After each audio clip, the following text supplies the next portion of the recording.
चौथी दुनिया के इंटरनेट टीवी में आप सबका स्वागत है। जनतंत्र यात्रा जोर शोर से आगे बढ़ रही है। जहां भी अन्ना हजारे, उनके साथी और बाकी लोग पहुंच रहे हैं, वहां बड़ी गर्मजोशी से उनका वेलकम किया जा रहा है, स्वागत किया जा रहा है। रास्ते में चाहे दरगाह मिला, मंदिर मिला, गुरुद्वारा मिला या समाधि किसी की मिली, अन्ना हजारे और उनके साथी हर जगह रुके, श्रद्धांजलि अर्पित की, आशीर्वाद लिया और आगे बढ़े। जानते हैं कि सफ़र बहुत बड़ा है, इसलिए थकने का नाम नहीं ले रहे हैं। मर्द, औरत, बुजुर्ग, ये सब तो मिले ही मिले। साथ ही साथ अलग अलग स्कूलों के बच्चों ने जो वेलकम भी किया और शामिल भी हुए, वो एक देखने वाली बात थी। रोड शोज़ हुए, पब्लिक मीटिंग्स हुई। 6 अप्रैल को सिरसा में पब्लिक मीटिंग जनसभा हुई और 5 अप्रैल को करनाल में रोड शो हुआ। पानीपत और जिंद में पब्लिक मीट हुआ।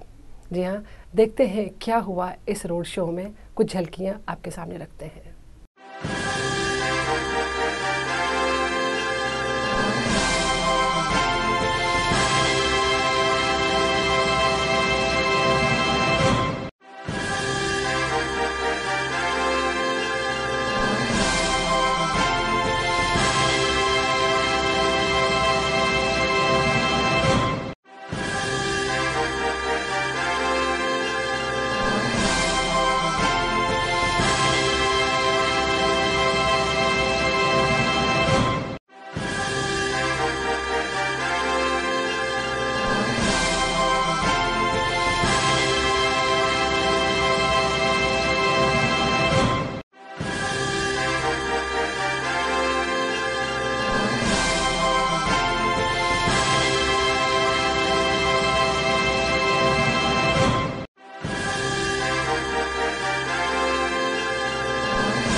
लोगों की भीड़ हर जगह इतनी उमड़ आई कि शायद अन्ना हज़ारे का बोलना, उनके भाषण कम पड़ गए। लोग उनको इतना सुनना चाहते हैं, इतना देखना चाहते हैं कि जितना भी वक्त वो एक एक जनसभा में दे रहे हैं, लगता है लोग उससे कहीं ज़्यादा डिमांड कर रहे हैं।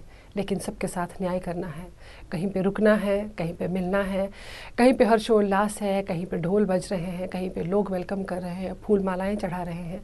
हर चीज़ को बराबर बराबर जगह देते हुए जहाँ जहाँ पर भी जनसभा हुई, वहाँ पर अन्ना हज़ारे ने अपने उन्हीं बातों पर जोर दिया जिसकी वो ठान चुके हैं, मन बना चुके हैं, जो उनके पास भरा हुआ है कि क्या लोगों तक पहुंचाना है, कौन सा संदेश और कहाँ कहाँ पर लोगों को जगाने की ज़रूरत है। वही चीज़ अन्ना हर जगह और उनके साथी भी हर जगह कोशिश कर रहे हैं कि लोगों को जागरूक करें।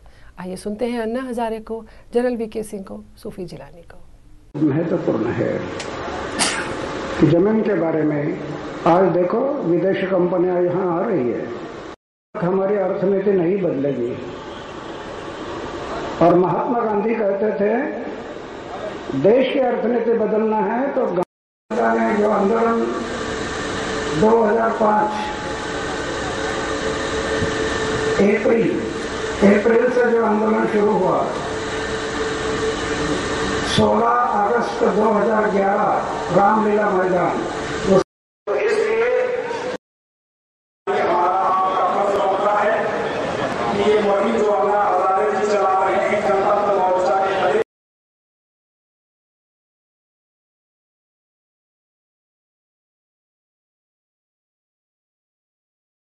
अन्ना हज़ारे की है या संतोष भाटिया की है, ये मुहिम देश के आम जनता की है कि आपकी लड़ाई।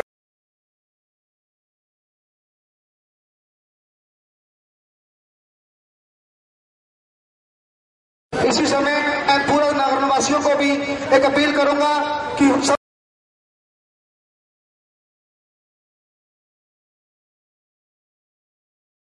हम जानते हैं कि आपकी नज़र टेलीविज़न चैनल्स पे लगी रही होगी कि जनतंत्र यात्रा को देखें कहाँ पहुँची और क्या क्या हुआ, लेकिन वहाँ आपको थोड़ी सी निराशा हुई। साथ ही साथ अगर आपने अखबारों से उम्मीद रखी थी तो अखबारों ने भी बहुत कम कवरेज दे दी। लेकिन हमने आपको प्रोग्राम की शुरुआत में बताया था कि हमारा आपसे वादा है कि हम आपको निराश नहीं करेंगे, इसलिए आप देख रहे हैं चौथी दुनिया एक्सक्लूसिव। चलिए डालते हैं नज़र आज की अखबारात पर। अमर उजाला की खबर है, पूर्व सेना अध्यक्ष बोले सख्ती से जांच ही नहीं करना चाहती सरकार, नीयत साफ हो तो सामने आएगा सच। दैनिक भास्कर लिखता है सरकार सिर्फ गिरने से डरती है, अन्ना हज़ारे। जनतंत्र यात्रा को लेकर ये थी प्रमुख दो अखबारों में आज की खबर। हमने जो भी आपको दृश्य दिखाए तो आपने नहीं देखा कि कितने सारे लोग उमड़ आए हैं अन्ना हज़ारे को देखने के लिए। हर गली कूचे से सिर्फ और सिर्फ लोग, नौजवान, कहीं बाइक पर तो कहीं गाड़ी पर। ये तो हम अक्सर देखते हैं, जहाँ भी किसी नेता का भाषण होता है लोग तो आ ही जाते हैं। फिर इसमें क्या ख़ास है? बहुत कुछ ख़ास है। नेता जब कहीं भाषण देता है तो वो सब पेड़ होता है, वहाँ पर शामियाना, वहाँ पर फूल, वहाँ पे सजावट, वहाँ पे रिफ्रेशमेंट्स, खान पान, सब कुछ पेड़ होता है। यहाँ तक कि जो लोग आए होते हैं उनका ट्रांसपोर्टेशन, उनका आना जाना और पूरा दिन उस सभा में खड़े रहना, इस सब की एक बाज़ाब्ता कीमत होती है, फ़ीस होती है। ताली बजाने वाले की कीमत 1000 रुपये होती है, सामने खड़े रहने वाले की कीमत 500 रुपये है, और जो सिर्फ भीड़ का दृश्य दे तो उसके लिए 200 रुपये तय है। इस यात्रा में ख़ास ये है कि कोई पैसा कहीं खर्च नहीं किया गया है। ये शामियाने किसने लगाए, ये किसका प्यार था, किसका स्नेह था, कोई नहीं जानता। अन्ना हज़ारे जहाँ भी रुके वो खुद हैरान हुए। स्कूलों ने अपने खर्चे पर बैनर्स बनाए, बच्चों को ट्रांसपोर्टेशन दी, फूल कहाँ से आई, मालाएं किसने बनाई, कोई नहीं जानता है। अगर कहीं पे कुछ रिफ्रेशमेंट थी तो वो कहाँ से आई, कोई नहीं जानता। हर आदमी सिर्फ वॉलंटियर था, अपनी मर्जी से आया था। और फिर क्यों ना होता, वो खुश भी इसीलिए तो था क्योंकि वो न किसी को खुश कर रहा था, न किसी को नाराज़ कर रहा था। जब पॉलिटिकल पार्टियां कहीं पर ऐसी जनसभाएं करती हैं तो एक आदमी इस डर से चला जाता है कि मैं जिस पार्टी का हूँ, अगर उस पार्टी को पता चला तो जो जाता है उसे ये लगता है कि अब तो मैं दूसरी पार्टी में कभी शामिल नहीं हो सकता हूँ। मतलब वो जुड़ जाते हैं, उनके साथ टैग लग जाता है कि ये इस पार्टी का आदमी है। और अगर गलती से भी किसी दूसरी सभा में गया तो उसे सवाल पूछे जाते हैं कि वो वहाँ क्या करने गया था। यहाँ ऐसा कुछ भी नहीं था। आप किसी को नाराज़ नहीं कर रहे थे, आपको किसी का डर नहीं था, आप किसी को खुश नहीं कर रहे थे, आप अपनी मर्जी से जा रहे थे। आपको अच्छा लग रहा था अन्ना हज़ारे को सुनना, उनके फ़लसफ़े, उनके प्रिंसिपल्स को सुनना, उनके सिद्धांतों को सुनना। लोग देखना चाहते हैं इस इंसान को जो 3 या 4 साथियों के साथ इतनी बड़ी रैली निकालने की हिम्मत कर रहा है। और भी कुछ ख़ास बातें थी। जब भी ऐसी रैलियाँ ख़त्म हो जाती हैं या ऐसे पब्लिक मीट्स जनसभाएँ ख़त्म हो जाती हैं तो जितने भी प्रमुख वर्कर्स होते हैं वो फटाफट अपनी स्टेज पर आ जाते हैं और अपने इस लीडर के दाएं बाएं घूमना शुरू करते हैं। कोई कागज़ थमाता है, कोई तोहफ़ा थमाता है, कोई नौकरी मांगता है, कोई फेवर मांगता है, कोई कुछ तो कोई कुछ। यहाँ पर ऐसा कुछ नहीं है, किसी के हाथ में कोई कागज़ नहीं है। सब जानते हैं कि यहाँ पर किसी का कोई काम नहीं होने वाला है, किसी को कोई फेवर नहीं मिलने वाला है, किसी को कोई परमिशन, कोई फैक्ट्री, कोई इंडस्ट्री, कुछ नहीं मिलेगा। यहाँ पर अगर मिलेगा तो फूड फॉर थॉट, आपके जहन के लिए कुछ ऐसी बातें जो आपको सोचने पर मजबूर करेंगी कि मैं कहाँ हूँ। यहाँ पर अगर आपको कुछ मिलेगा तो वो है आपका स्वाभिमान, वो है अपने हक की लड़ाई लड़ने का जज्बा और उसकी हिम्मत, और हमारे कॉन्स्टिट्यूशन की, हमारे संविधान की सही सही जानकारी कि आपको क्या कुछ दिया है इस मुल्क ने और क्या कुछ दे सकता है। यहाँ आपको यही हकीकत और यही सच्चाई मिलेगी। तो आइए यहाँ पे रुकते हैं एक ब्रेक के लिए।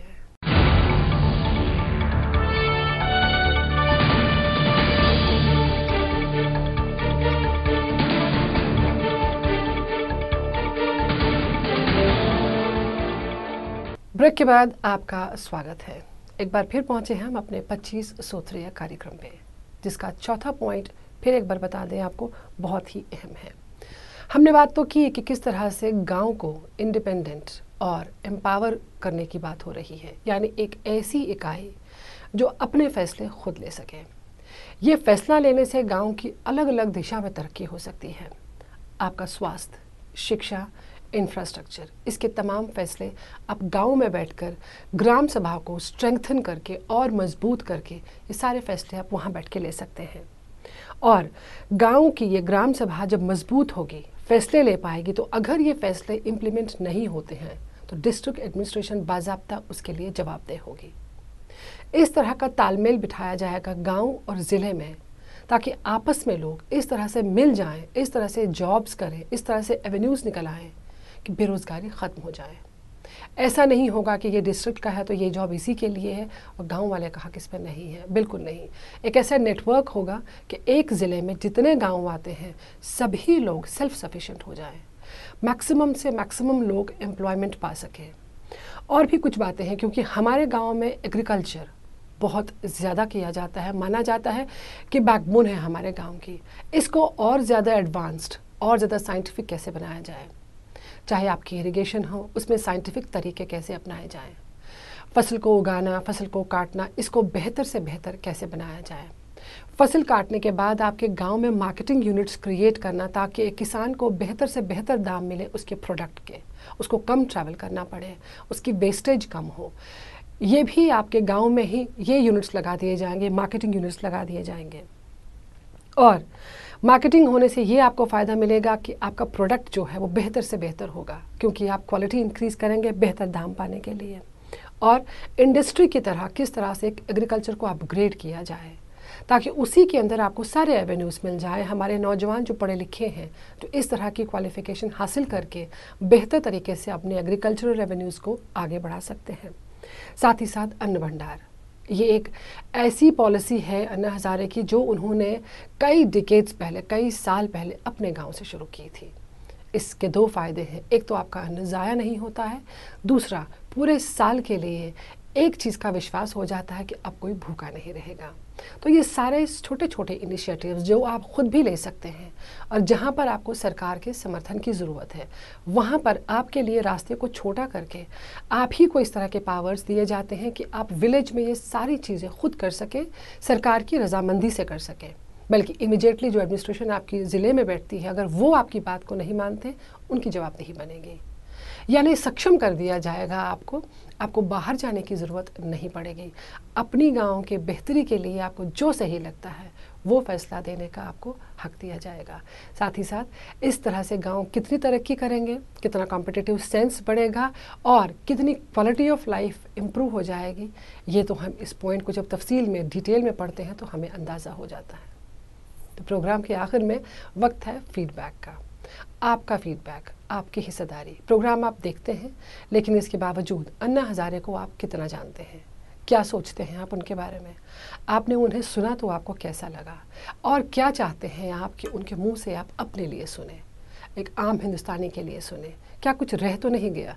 अभी भी वक्त है, इसलिए हमें लिख भेजिए। और अगर आपके पास उनकी कोई भी निशानी है, कोई फ़ोटो है या कोई भी क्लिप है, हम तक भेजिए।